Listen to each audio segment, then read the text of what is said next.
एक प्यारी सी लाइन आपके लिए कि लहरों से डरकर कभी नौका पार नहीं होती, कि लहरों से डरकर कभी नौका पार नहीं होती और कोशिश करने वालों को कभी हार नहीं होती।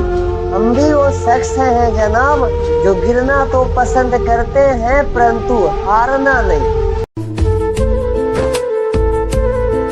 ना नहीं। तो हेलो साथियों, कैसे हैं आप सभी लोग। आशा करते हैं कि आप सभी लोग बहुत ही अच्छे होंगे। मैं राजेश कुमार आप सभी को फिर से एक नए टॉपिक की ओर लेकर के चल रहा हूं, जहां पे आज हम लोग पढ़ने वाले हैं मेटाबॉलिज्म के बारे में। आखिर अब बात होती है कि मेटाबॉलिज्म होता क्या है। तो मेटाबॉलिज्म को हिंदी में बोला जाता है उपापचय। शायद हिंदी मीनिंग यहाँ पे नहीं लिखा है, लेकिन ध्यान दीजिएगा हिंदी में क्या बोलते हैं। तो हिंदी में बोला जाता है उपापचय। शायद आपने कभी नाम सुना है कि नहीं सुना है, खैर कोई बात नहीं। आज हम लोग बहुत अच्छी तरीका से उपापचय क्रियाओं को बहुत अच्छी तरीका से कवर करने वाले हैं। लेकिन ध्यान दीजिएगा कि मेटाबॉलिज्म में पढ़ना क्यों पड़ता है। तो ध्यान दीजिएगा कि हमने पिछले लेक्चर में बात किया था character sketch of living organism और लिविंग ऑर्गेनिज्म की विशेषताएं कि आखिर सजीव और निर्जीव एक दूसरे से अलग कैसे होते हैं। तो उस बातों को बताने के लिए आपको बताया गया था कि सजीवों के अंदर मुख्य रूप से 5 विशेषताएं होती है, जिस विशेषता की वजह से क्या होती है कि सजीव निर्जीव से एक दूसरे से क्या होते अलग होते हैं। जिनमें से सबसे पहला विशेषता क्या था, तो सेलुलर ऑर्गेनाइजेशन। दूसरा क्या था, तो मेटाबॉलिज्म। तीसरा क्या था, तो ग्रोथ। चौथा क्या था, तो रिप्रोडक्शन। पांचवा क्या था, कॉन्शियसनेस, जिसे कहा जाता था सेंसिटिविटी भी कहा जाता था। ये 5 लक्षण होते हैं सजीवों के अंतर्गत जो निर्जीवों से क्या होते हैं, इनको अलग करते हैं। जिनमें से सबसे पहला सेलुलर ऑर्गेनाइजेशन हमने कवर कर लिया था और आज कवर करने वाले हैं मेटाबॉलिज्म। तो मेटाबॉलिज्म को बहुत अच्छी तरीके से कवर करेंगे। हमारा टॉपिक होने वाला है मेटाबॉलिज्म। मेटाबॉलिज्म के प्रकार पढ़ेंगे और आखिर ये टॉपिक आखिर है क्या, तो इसके बारे में समझेंगे। तो आइए स्टार्ट करते हैं मेटाबॉलिज्म को, ध्यान दीजिएगा। तो चलिए आइए स्टार्ट करते हैं मेटाबॉलिज्म को। मेटाबॉलिज्म के बारे में छोटी सी बातें समझेंगे कि मेटाबॉलिज्म होता क्या है। तो मेटाबॉलिज्म क्या होती है कि जीवों के अंतर्गत होने वाली वे सभी जैविक क्रियाएं जिसके तहत जीव जीवित रहते हैं उसे ही क्या कहा जाता है, उपापचय कहा जाता है। अब ध्यान से समझिएगा कि हम जीवन यानी कि हम जीव की बात बताएं तो हमारे अंदर बहुत सारी क्रियाएं चलती रहती है। क्रियाएं का मतलब होती है ऐसे ऐसे रिएक्शन होना जिसके वजह से छोटे छोटे पदार्थ मिलकर के बड़े बड़े पदार्थ का निर्माण करते हैं। और कई ऐसे रिएक्शन होते हैं जिनमें बड़े बड़े पदार्थ टूट करके छोटे छोटे रिएक्शन होते हैं। आपको जस्ट पता है कि अभी हम लोग श्वसन भी कर रहे हैं, तो श्वसन के दौरान भी बहुत सारी ऐसी रिएक्शन हो रही है।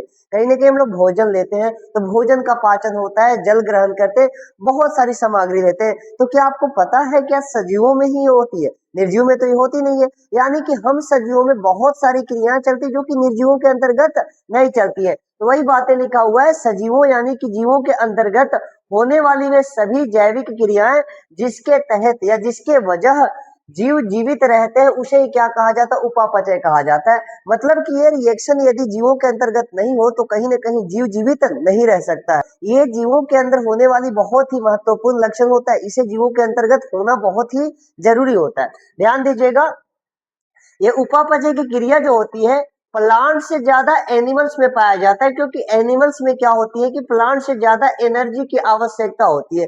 अब ध्यान दीजिएगा कि हम प्लांट्स की बात करें और हम लोग जीव का बात करें तो प्लांट्स भी एक तरीका का जीव ही है। बट बात रहा कि केवल वो लोकोमोशन मतलब कि मूवमेंट नहीं कर सकते, एक स्थान से दूसरे स्थान तक चल नहीं सकते, लेकिन उन्हें भी कहीं ना कहीं सजीवों के कैटेगरी में रखा गया।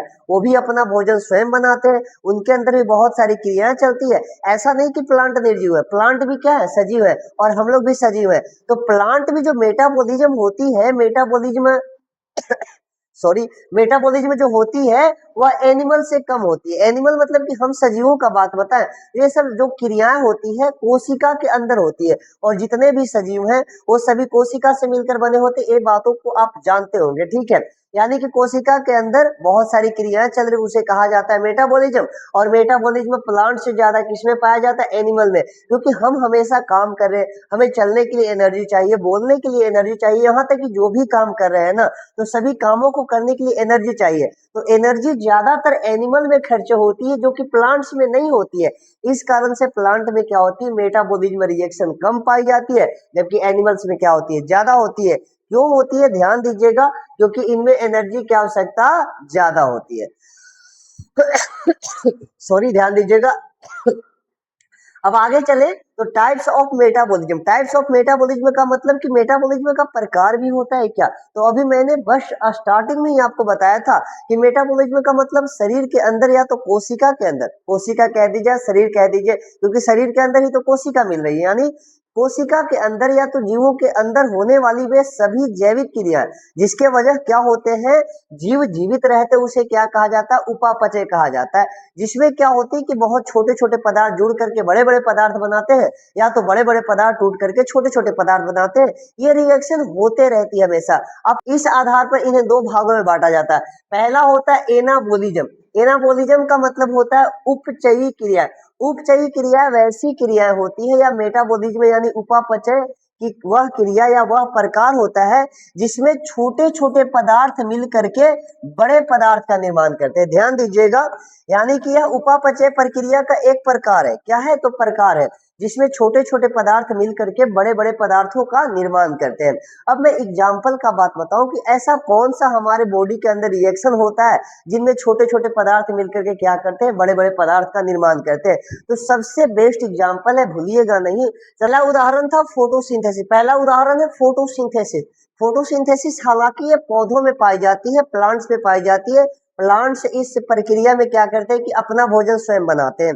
आप जानते होंगे प्रकाश संश्लेषण के अंतर्गत क्या करते हैं, पेड़ पौधे कार्बन डाइऑक्साइड, जल को तथा सूर्य के प्रकाश की उपस्थिति में और उसके पत्तियों में पाई जाने वाली क्लोरोफिल को उपयोग में लेकर के अपना भोजन स्वयं बनाते हैं, उसे ही कहा जाता है प्रकाश संश्लेषण। तो बहुत सारे मतलब कि ऐसे छोटे छोटे पदार्थ मिलकर के एक बड़े पदार्थ का निर्माण करते हैं। तो यह एक प्रकार का हो जाता है एनाबोलिज्म। इसका रिएक्शन आपको नहीं पता होगा तो मैं बता दूंगा, चिंता नहीं लेना है, लास्ट में मैं इसको लिख दूंगा, ठीक है। दूसरा होता है amino acid. Amino acid sorry amino acid मिलकर के किसका निर्माण करती है, तो प्रोटीन का निर्माण करती है। और कहीं ना कहीं प्रोटीन का निर्माण हमारे बॉडी के अंदर होती है, जिसका निर्माण बहुत सारे एमिनो एसिड के मिलने से होते हैं।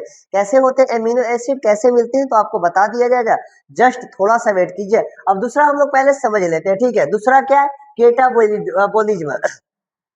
केटाबोलिज्म का मतलब क्या होता है, जस्ट एनाबोलिज्म का विपरीत ले लीजिए। केटाबोलिज्म का मतलब क्या होता है, इनमें बड़े बड़े पदार्थ टूट करके कहीं ना कहीं छोटे छोटे पदार्थों का निर्माण करते हैं। मतलब कि इसमें सेम इसका उल्टा है, इसमें छोटे छोटे पदार्थ जुड़ करके बड़े पदार्थ का निर्माण कर रहे थे, जबकि इसमें बड़े पदार्थ टूट करके छोटे छोटे पदार्थ का निर्माण करते हैं। एग्जाम्पल की मैं बात बताऊं, एग्जाम्पल का बात है सबसे पहला जो कि बहुत ही महत्वपूर्ण है, रिस्पायरेशन। रिस्पायरेशन का मतलब होता है श्वसन। जब हम लोग श्वसन करते हैं, श्वसन का मतलब होता है ऑक्सीजन की उपस्थिति में ग्लूकोज को तोड़ना। ग्लूकोज का मतलब जैसे कि हम हमारे बॉडी के अंदर मान लिया जाए तो बहुत सारी एनर्जी बन रही है, और हमें जीवित रहने के लिए, काम करने के लिए हम मनुष्य को क्या चाहिए, तो एनर्जी चाहिए। तो एनर्जी कब मिलती है, जब हम लोग सांस लेते हैं तो सांस के द्वारा ऑक्सीजन अंदर जाती है और ऑक्सीजन के द्वारा ग्लूकोज को तोड़ी जाती है। तोड़ने के बाद क्या होता है, तो ऊर्जा बाहर निकलती है। उस प्रक्रिया को ही बोला जाता है रिस्पायरेशन। तो रिस्पायरेशन के अंतर्गत क्या होता है, ग्लूकोज जो कि एक बड़ा अणु होता है उसे तोड़ करके छोटे छोटे भागों में तोड़ा जाता है, ठीक है। तो उसे ही कहते हैं रिस्पायरेशन। इसका रिएक्शन पता नहीं होगा तो मैं लास्ट में लिख दूंगा, चिंता नहीं लेना है। दूसरा होता है ब्रेक डाउन प्रोटीन। जैसे कि यहाँ पे प्रोटीन का निर्माण हो रहा था, तो प्रोटीन का निर्माण होने के लिए बहुत सारे एमिनो एसिड आपस में जुड़ते हैं, जबकि यहाँ पे ब्रेक डाउन का मतलब होता है प्रोटीन का जब ब्रेक डाउन होता है तो वही एमिनो एसिड अलग अलग हो जाते हैं, जो कि प्रोटीन के छोटे छोटे अणु होते हैं एमिनो एसिड। तो कहीं ना कहीं जब एमिनो एसिड का फॉर्मेशन होता है तो प्रोटीन का ब्रेक डाउन करना पड़ता है। तो यह एक प्रकार का क्या है, केटाबोलिज्म है। ध्यान दीजिएगा, मैं दोनों का क्या कर रहा हूँ, रिएक्शन लिखवा दे रहा हूँ। पहला फोटोसिंथेसिस, दूसरा क्या है, रिस्पायरेशन। एक तरफ मैं लिख रहा हूँ photosynthesis.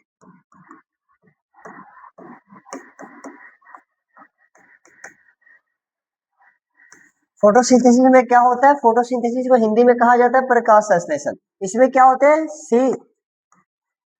CO2 carbon dioxide plus में 6H2O जल के अणु को लेकर साथ में सूर्य का प्रकाश, या तो प्रकाश ले लेते हैं, प्रकाश, और आपको पता है सूर्य का प्रकाश, साथ में क्लोरोफिल। क्लोरोफिल की उपस्थिति में क्या बनाते हैं, C6H12O6 प्लस में क्या बनाते हैं, 6O2 ऑक्सीजन का निर्माण करते हैं। अब ध्यान दीजिएगा ये जो रिएक्शन होता है इस रिएक्शन को ही कहा जाता है प्रकाश संश्लेषण अभिक्रिया। अब ध्यान दीजिएगा इसमें बहुत सारे छोटे छोटे अणु मिल रहे हैं, ये छोटा है ये भी छोटा है, छोटा मतलब कि बहुत कम मॉलिक्यूल्स है, और इसमें देखिए तो बहुत सारे अणु आपस में जुड़े हुए हैं। तो कहीं ना कहीं हम कह सकते हैं कि छोटे छोटे पदार्थ मिलकर के बड़े पदार्थ का निर्माण कर रहे हैं, ठीक है, तो इसे ही कहा जाता है एनाबॉलिज्म। दूसरा था प्रोटीन का निर्माण होना। प्रोटीन का निर्माण होने के लिए एमिनो एसिड प्लस में एमिनो एसिड, ऐसे ऐसे लगभग बहुत सारे एमिनो एसिड ऐसे ले लिया जाए तो 200 से 250 से 300 और भी इससे ज्यादा एमिनो एसिड मिलकर के किसका निर्माण करती है, तो प्रोटीन का निर्माण करती है। यानी कि प्रोटीन हम बोल सकते हैं कि प्रोटीन में बहुत सारे एमिनो एसिड आपस में जुड़े होते हैं, जो कि एमिनो एसिड एक छोटा सा रूप है और प्रोटीन बहुत सारे एमिनो एसिड का बड़ा रूप है। समझ में आया बात क्या? तो ध्यान दीजिएगा इसमें कहीं ना कहीं छोटे छोटे पदार्थ मिलकर के बड़े बड़े पदार्थ का निर्माण कर रहे हैं। यदि यही मैं केटाबोलिज्म का बात करूं तो केटाबोलिज्म का उदाहरण था रिस्पायरेशन। तो रिस्पायरेशन में क्या होता है ध्यान दीजिएगा, यही ग्लूकोज को, इसका नाम क्या होता है, ग्लूकोज होता है, ठीक है, यही ग्लूकोज को तोड़ा जाता है। अब बात आती है ग्लूकोज आता कहाँ है, तो ग्लूकोज का निर्माण पौधे द्वारा कर लिया गया है। और जितने भी हम लोग भोजन लेते हैं, भोजन कहाँ से ग्रहण करते हैं, तो पेड़ पौधों से ग्रहण करते हैं। और जब वह भोजन हमारे बॉडी के अंतर्गत जाती है तो उसका पाचन होता है, पाचन के बाद इसका निर्माण होता है जिसको ग्लूकोज कहा जाता है। और यही ग्लूकोज को क्या किया जाता है, ऑक्सीजन की उपस्थिति में तोड़ा जाता है। तो रिएक्शन कैसा होगा ध्यान दीजिएगा।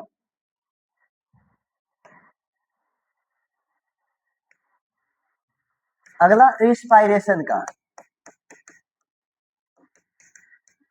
रिस्पायरेशन का क्या था, C6H12O6, इसे ऑक्सीजन की उपस्थिति में, ऑक्सीजन जब ऑक्सीजन मिलती है तभी जाकर के टूटेगी। समझ में आया बात क्या, यानी कि ऑक्सीजन की उपस्थिति में तोड़ा जाता है। अब तोड़ने के बाद क्या बनता है, 6CO2 प्लस में 6H2O साथ में ATP, और यही ATP को कहा जाता है ऊर्जा के अणु। ऊर्जा का अणु का मतलब यही ऊर्जा की वजह से हम लोग काम करते हैं। अब कैसे ATP से ऊर्जा बनती है, तो जब इसका फॉर्मेशन पढ़िएगा तो आपको आगे पता चल जाएगा, बट अभी हम लोग उसके बारे में नहीं पढ़ रहे, हम लोग जा रहे हैं रिस्पायरेशन का। मतलब कि ऑक्सीजन की उपस्थिति में, आप समझने वाली बात है कि हम लोग सांस ले रहे हैं तो ये केवल सांस लेना और देना श्वासोश्वास कहलाती है। लेकिन इस दौरान क्या होती है कि हमारे फेफड़ा के अंदर बहुत सारे गैस जाते हैं, जिनमें से मुख्य रूप से ऑक्सीजन को रक्त के द्वारा कहाँ भेज दी जाती है, कोशिकाओं तक, और कोशिका के पास मौजूद रहती है ये, जिसका नाम होता है ग्लूकोज। तो ये एक बड़ा अणु है,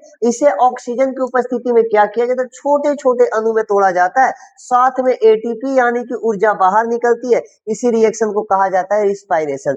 दूसरा क्या था केटाबोलिज्म का, जैसे प्रोटीन का निर्माण हुआ था, तो प्रोटीन को यदि हम ब्रेक डाउन करेंगे, ब्रेक डाउन का मतलब तोड़ना, ब्रेक करेंगे तो क्या एमिनो एसिड नहीं मिलेंगे क्या,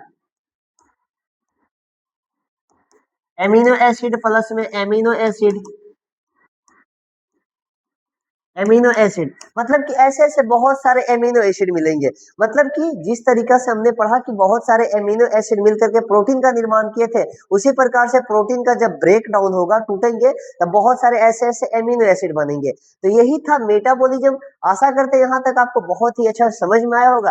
फिर मिलते हैं ऐसे मजेदार नेक्स्ट वीडियो में। तो आज के लिए सभी को धन्यवाद।